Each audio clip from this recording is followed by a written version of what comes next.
Boston. That's what Pat Riley was saying all through winning time, right? I mean, this is perfect for me. I love it.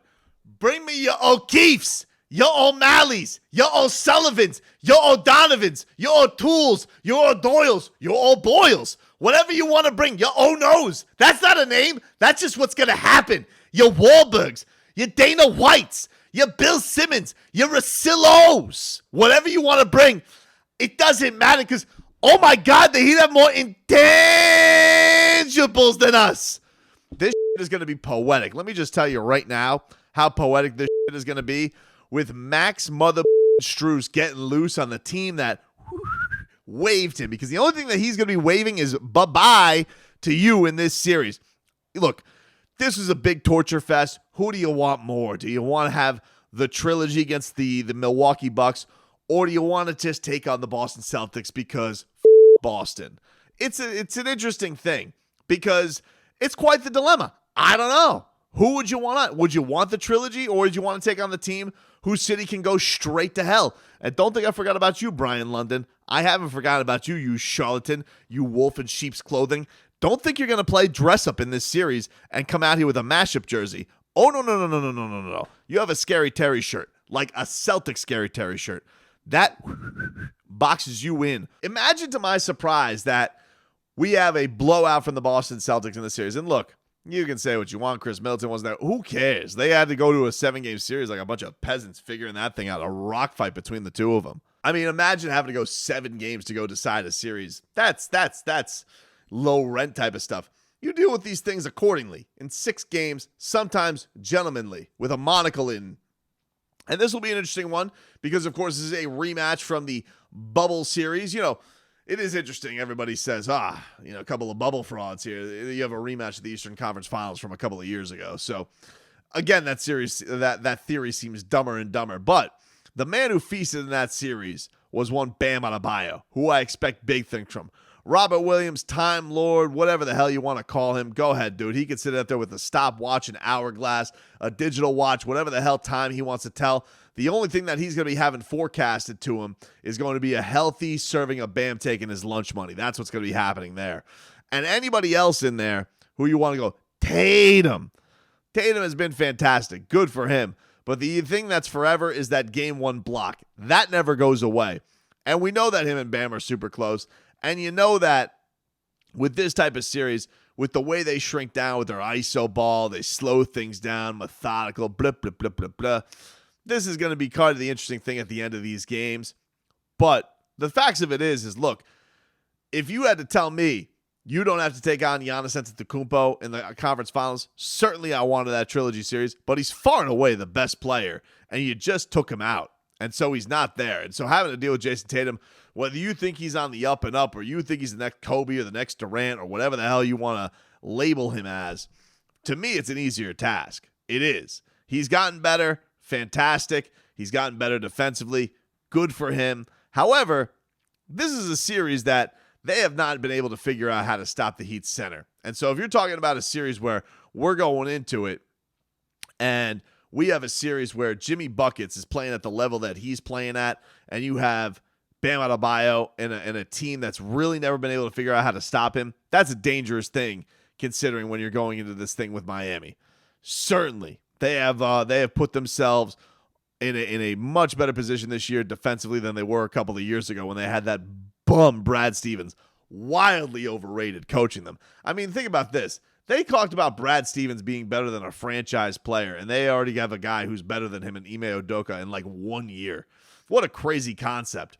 And now you're going into this thing, and Ime's got to go into this first series, and like, oh no, I got to go up there, and I got to go up against Spoelstra. Good luck, dude. I mean, that's all I'm saying. It's one thing to go against Budenholzer or a rookie coach and Steve Nash like yourself, or a second-year coaching yourself. Now you're talking about top 15, a real top 15, not a Fugazi top 15 like Doc Rivers. And so good luck with that. That's going to be an interesting matchup for yourself. Also, the fact that the Heat have home court advantage in this series. They've been fantastic at home. Haven't lost at home. You got to go into that Boston hellhole with their cracked floors, which Danny Ainge once gifted to Dwayne Wade as a, hey, happy retirement, Dwayne. Here's a piece of our crappy wood here. Hey, thanks, Danny. They're coworkers for now. That's not going to happen much longer.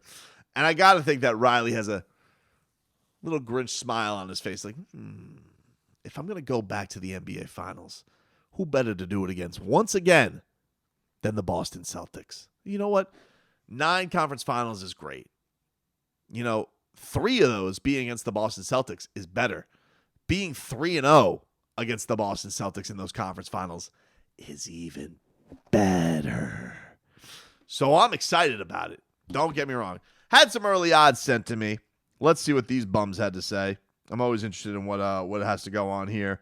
The odds makers tell me, as far as the series is concerned, if it was Heat Celtics, it's basically pick 'em, which I find surprising because they had the Heat as a pretty sizable favorite, -175 if it was against the Bucks at this time.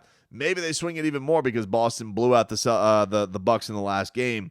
But I find that surprising. You have it as a pick 'em there. Good luck in winning in the 305 because nobody's been able to do it. You've been in this dog fight with the Bucks now for 7 games. The Heat have been just chilling, sitting here taking on teams that barely are trying. And you may say that, well, this team hasn't been through real adversity, the Miami Heat. Look at what they've taken on. Trae Young. They've been taking on the Philadelphia 76ers, falling apart within themselves. Hey, you know what we like to say? That's not Miami's problem, okay? A couple of things Miami will always say. It's about us. We have enough. You'll hear that coming from the players nonstop. So if it would have been a tougher competition, it would have been tougher competition. But here's the thing. These two jokers were sitting here jockeying because they were scared of the Nets, a franchise that was falling apart from the inseams as it was. Oh, I don't want to be the 1 seed. What if we find our way against the Nets? And by the way, I mean, like a close sweep as it was, as close as sweeps can get for the Boston Celtics. So we'll see. I'll tell you one thing that's going to be interesting. We saw a little bit of this series with Drew Holiday trying to make his statement for Defensive Player of the Year as they gave it to Marcus Smart, which was ridiculous. The true deep boy is going to be here. All right, Bam's showing up, dude. He is showing up to shut bleep down. That's what he's coming to do. And you may say to yourself, hey, Tobin, how come you use profanity early on but not just now? And the answer to that would be, I'm a few cocktails in and I forgot if I was on the radio or YouTube, dude. I forgot. I don't know where I'm supposed to censor myself or not censor myself. But I will tell you one thing. I am very much looking forward to what we got to hear from Lil Willie.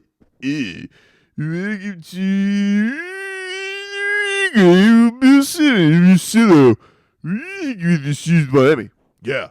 People say, Bill, that Miami is underrated. And I'd say they're rated just where they're supposed to be. Like, people don't know what they're talking about, That's what I think.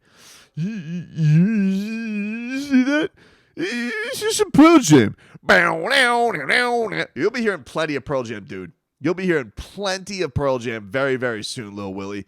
Trust me when I tell you, get your tour dates out for whatever the hell June's got to offer because this thing's going to be over. When does this look like it's over? I think it's officially over like the end of May. It's like what is the longest it could go. You won't need that many dates. So wherever Eddie Vedder's going to go, you might want to just like start scheduling that dude because the better man in this one is Jimmy Mother Believin' Buckets. Dude's been the best player in the playoffs, bar none. You can sit here with your little coronation of Jason Tatum, and fantastic for you. He puts up your little 46 points because he needs that much because he can't get support from anywhere else.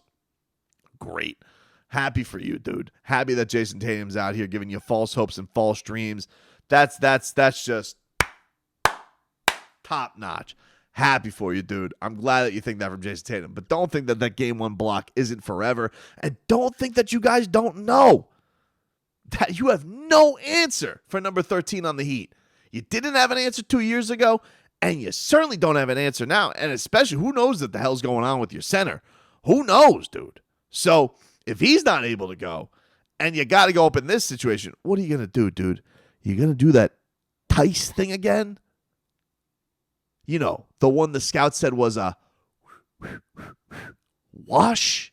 Good luck. I would love to see it, personally. And the other thing is, let's not forget about the old revenge factor. You guys just said Max Strus hit the bricks. And what has he turned into? Well, I'll tell you what he's turned into. He's turned into a dangerous option, dude. He has turned into himself a sniper and an assassin, right side by side with Jimmy Buckets. Not to also mention the fact there's so much intangibles on this team. Boston might have a conflict of interest because they don't know what to do. Wow, there's so much intangibles on the Heat. I almost don't know who to root for. Well, look, the damage is done, Boston. You're not rooting for the Heat's intangibles because you want to know something about the Heat's intangibles? The Heat's intangibles are so little intangibles, they're tangibles, okay? Max Strus isn't your typical intangibles, and Tyler Hero is certainly not your typical intangibles. So you swung and missed. You whiffed. I don't want to hear it. And you know you're nervous about what Max Strus is going to do. Dude has no conscience. He's out here sniping left and right. Whatever he's got to do to put things forward. PJ Tucker's been an absolute menace. He doesn't get the revenge series in this one, so he just goes business as usual for old PJ. And I hear the snarly little comments from the, what's he gonna do?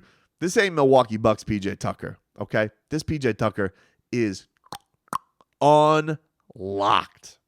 Unlocked, dude. This whole team has been playing with such ferocity, with such a connection to each other all the way. Any snarky comments that you have, oh, we've been playing the best defense since Dude, let me tell you something. How about you play good defense for the entire season? That's why you had such a tough road, because you couldn't get your bleep together early on in the year. And if you don't think the regular season matters, you clearly haven't been watching. Your peepers haven't been on there, all right? Because the Miami Heat have been dealing with stuff all bleeping year. Adversity is just an appetizer. That's all they've been dealing. Just what was this?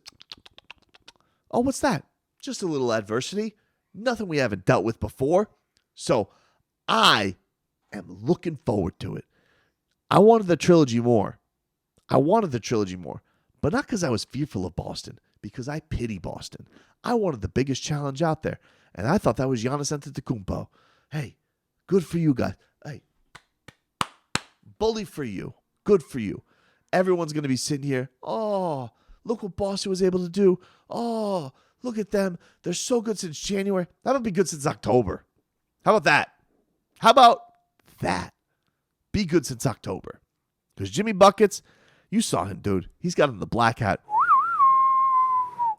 Serving a mission. You already know you got smoked 2 years ago, and not much has changed. Let's be honest. And if anything, the Heat have wildly improved since that roster. Wildly improved. And so you sit here, you're like, yeah, but Tatum's better. Is he good? Is he improved enough, though? Okay? This isn't cutesy-wootsy Milwaukee where you have a dope like Mike Budenholzer coaching your team. This is a real top 15 coach.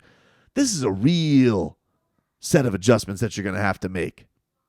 So ask yourself, when you really look at the mirror, when you know you beat a depleted Bucks team, wounded, no Chris Middleton, hey, it's all good. That's what part of the playoffs is, baby. Lakers beat the Heat a couple years ago, depleted. Nobody says beep. Should be an asterisk, but nobody says a beep. Heat just beat a Sixers team. Joel Embiid barely had his head together, literally. James Harden, fat bum. That's what the top seed gets. Easier matchups. Sorry to reveal this all to you. Breaking news.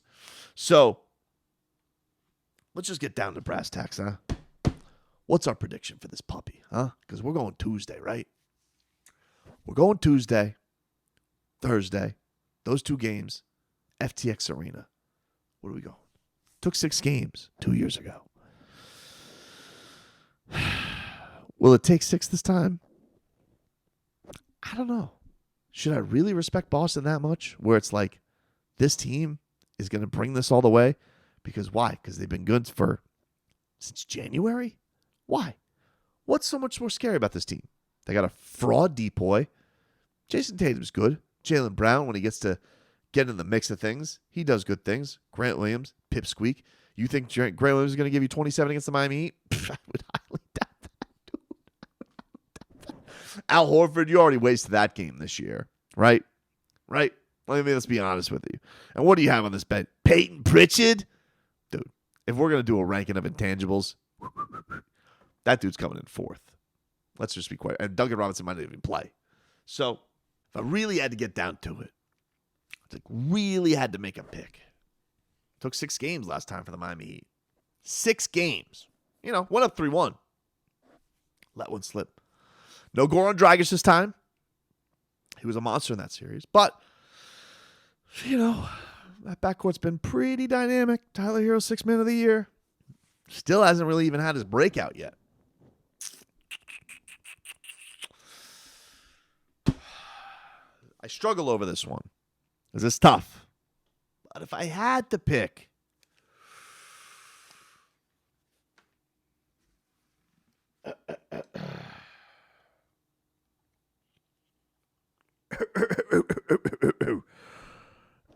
as the great Pat Riley said in Winning Time,